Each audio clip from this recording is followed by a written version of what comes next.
नामग्रगण्यं सकलगुणनिधानं वानराणामधीशं रघुपतिप्रियभक्तं वातजातं नमामि। सुंदरकांड का एक प्रसंग। श्री हनुमान जी लंका में प्रवेश करते हैं और सारी रात लंका के अन्वेषण में खोए रहते हैं। जब सुबह हुई तब जब श्री विभीषण जी के से उनका मिलना होता है, फिर पता चलता है कि आखिर सीता जी हैं कहाँ।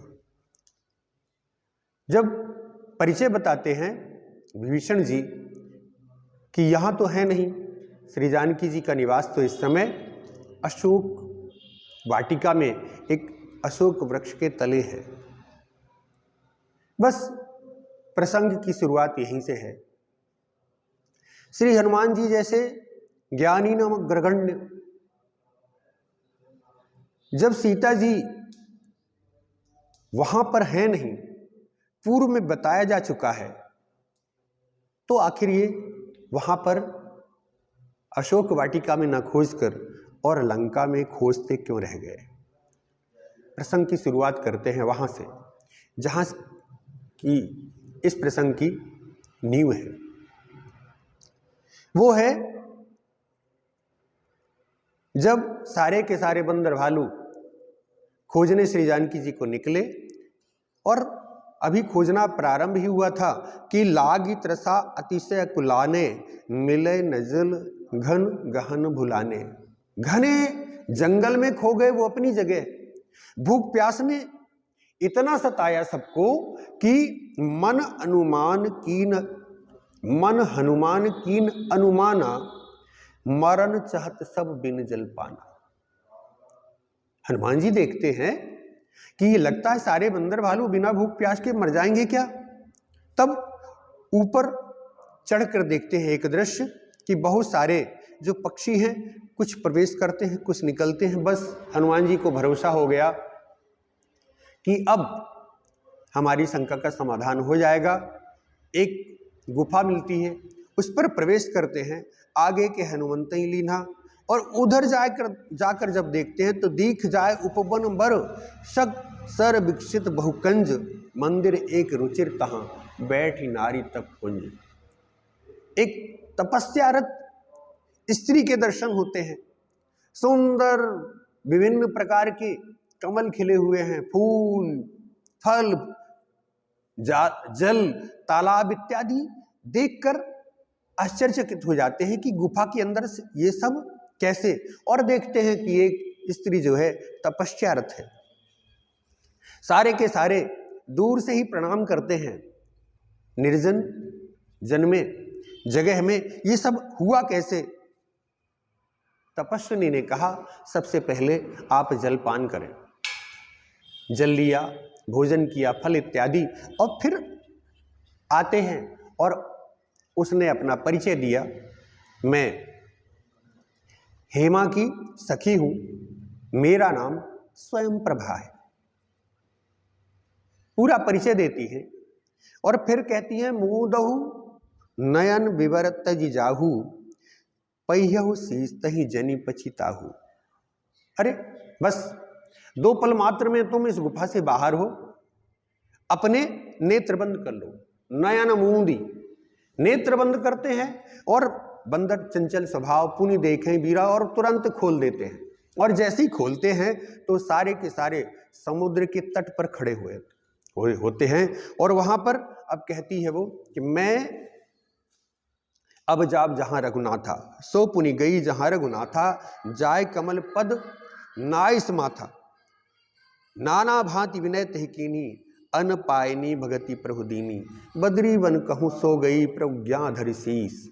और वो बद्रिकाश्रम चली जाती है। अब ये प्रसंग हो जाता है और अब सारे के सारे जो बंदर और भालू हैं वो विचार करते हैं कि हमारी सारी अवधि बीत गई, जो हमको निश्चित समय मिला था सीता जी की खोज के लिए, वो भी हमारा जाता रहा। अब हम क्या करें।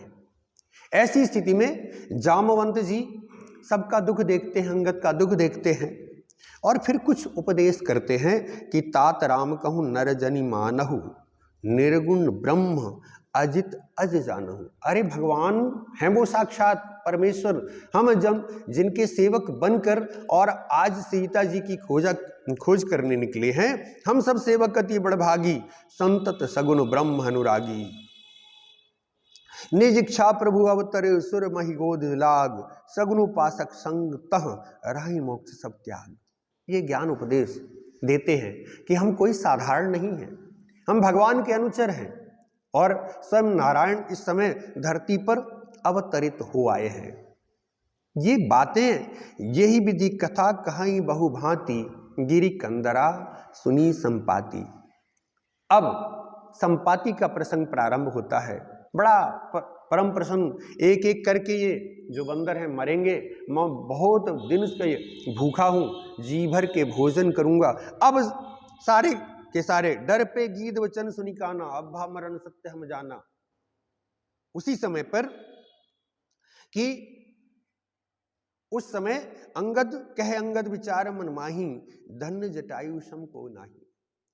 अंगद जी ने जटायु की कथा सुन रखी थी कि सीता के अन्वेषण में अपने आप को समाप्त कर दिया रावण को रोकने के लिए।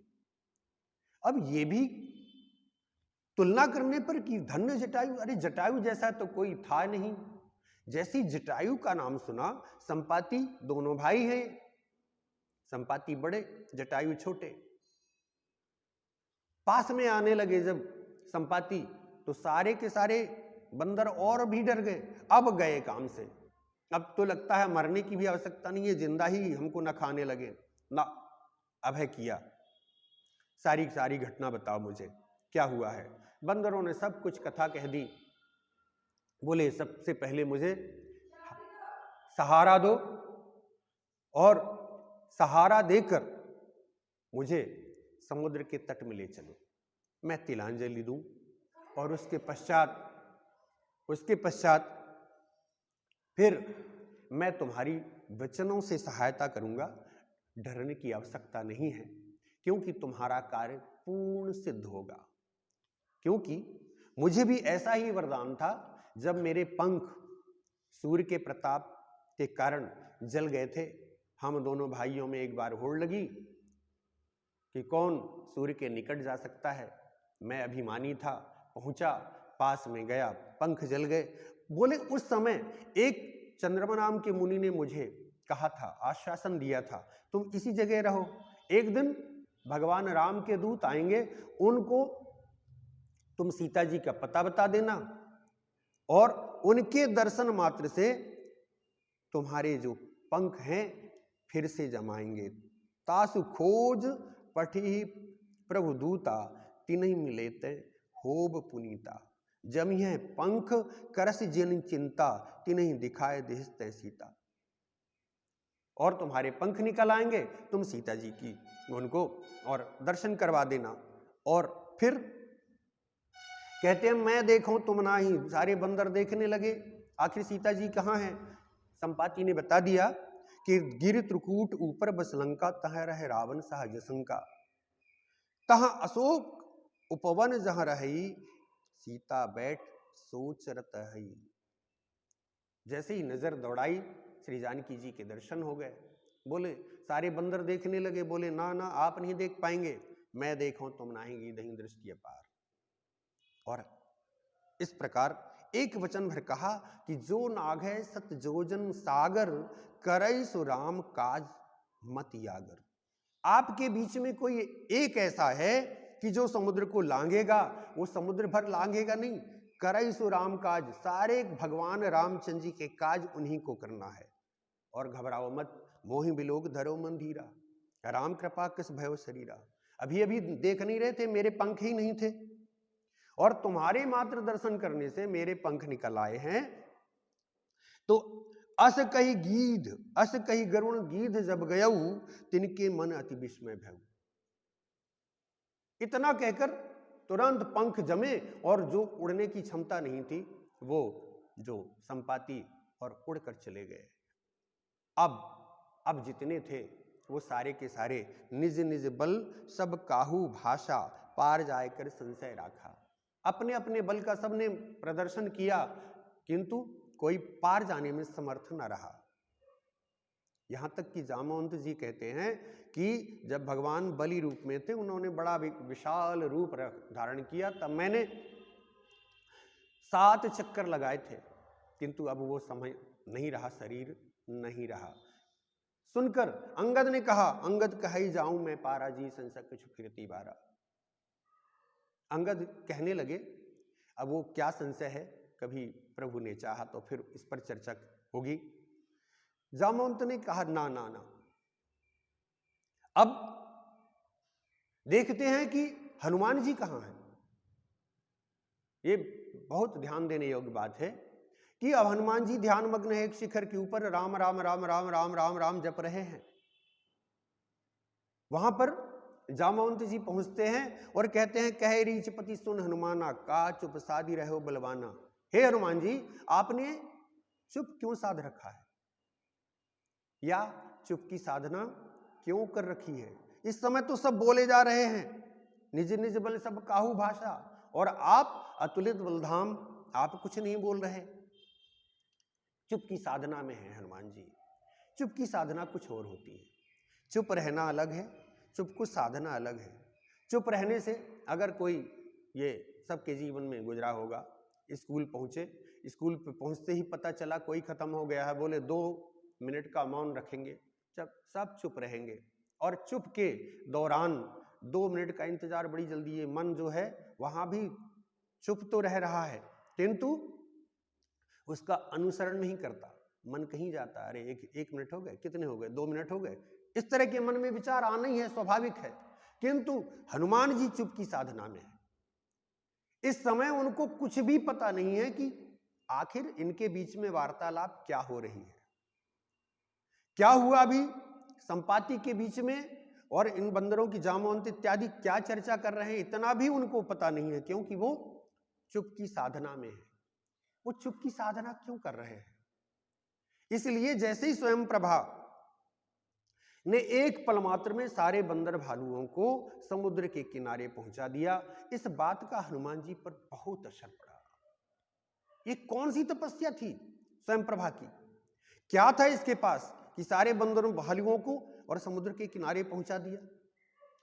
अगर वो तपस्या, वो प्रभाव मेरे अंदर भी है, तो मैं भी जागृत करूंगा। स्वयं प्रभा, अपना ही प्रकाश, जगत प्रकाश प्रकाश करामू, मायाधीश ज्ञान गुंधामू, जासु सत्य ताते जड़माया, भास सत्य मोह सहाया।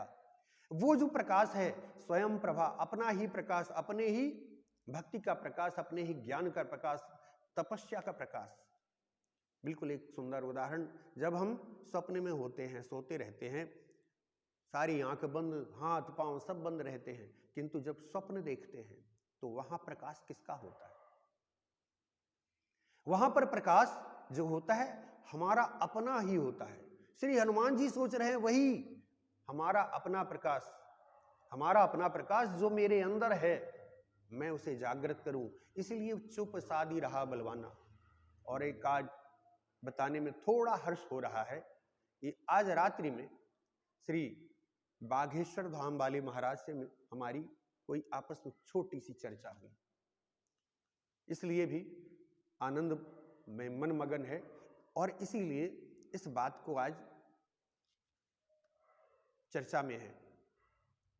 का चुप साधी रहा बलवाना, हनुमान जी चुप की साधना कर रहे हैं। वो तपस्या स्वयं प्रभा मेरे अंदर भी है, मेरे अंदर भी प्रकाश भगवान के नाम का जप का है, वो आज मुझे चाहिए। इसलिए जो भी वार्ता अभी बंदरों की और संपाति की हुई, हनुमान जी नहीं सुन रहे, वो अपने भगवान के ध्यान में मग्न हैं। और अब जगाना प्रारंभ होता है दोनों संयोग। सब सोच रहे हैं, हनुमान जी को याद दिलाई जाती है तब वो काम करेंगे। एक भाव बिल्कुल यही है, पर दूसरा भाव वो भी है कि वो ध्यान में मग्न है, अपने राम के ध्यान के प्रभु के ध्यान में ऐसे मग्न हैं। अब उस बीच उनका जगाना प्रारंभ है जामवंत इत्यादि का। पवन तनय बल पवन समाना, हे हनुमान जी आप पवन के पुत्र हैं, आपका बल पवन की तरह है, आप बुद्धि विवेक विज्ञान निधान इनके भंडार हैं। ऐसा संसार में कौन सा काम नहीं जो आप न कर सके। कवन सु काज कठिन जग माही, जो नहीं होय तात तुम पाही। हनुमान जी पर कोई असर नहीं हुआ। भक्तजन जो है इस पंक्ति का, कोई भी अपने बिगड़े काम को करवाने के लिए इस पंक्ति का जाप करते हैं, इस चौपाई का जपते हैं। कवन सु काज कठिन जग माही, जो नहीं होय तात तुम पाही। किंतु श्री हनुमान जी क्या जगे? नहीं। अगली पंक्ति में जगते हैं, राम काज लगी तब अवतारा, तब सुनते ही भयो पर्वताकारा। आपका जो अवतार है भगवान रामचंद्र जी के कार्य के लिए हुआ है। हाँ, अगर कवन सु काज कठिन जग माही, जो नहीं होए तात तुम पाही, इस पंक्ति के साथ राम काज लगी तब अवतारा, सुनते भयो पर्वताकारा, इन दो पंक्तियों का जाप जब किया जाए तब हनुमान जी पर असर होना है, ये भाव छिपा हुआ है। एक पंक्ति पर हनुमान जी परम प्रसन्न नहीं होंगे। और इसके बाद क्या स्थिति हुई कि सिंहनाद करी बारही बारा, लीलई नागव जलन दिखारा, कनक वरन तंते विराजा, मानहु अपर गिरिन कर राजा। इस बात का श्री हनुमान जी पर ऐसा प्रभाव हुआ कि राम काज लगी मम अवतारा, मेरा जो अवतार है वो रामचंद्र जी के कार्य के लिए हुआ है। तुरंत गदगद हो गए, सिंहनाद करने लगे।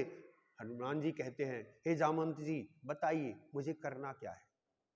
क्या सहित सहाय रावण ही मारी, आनो यहां त्रिकूट पारी, ऐसा कर दूं? इसलिए जामवंत जी कुछ सिखाबंदी जो मोहि, उतना ही बताइएगा।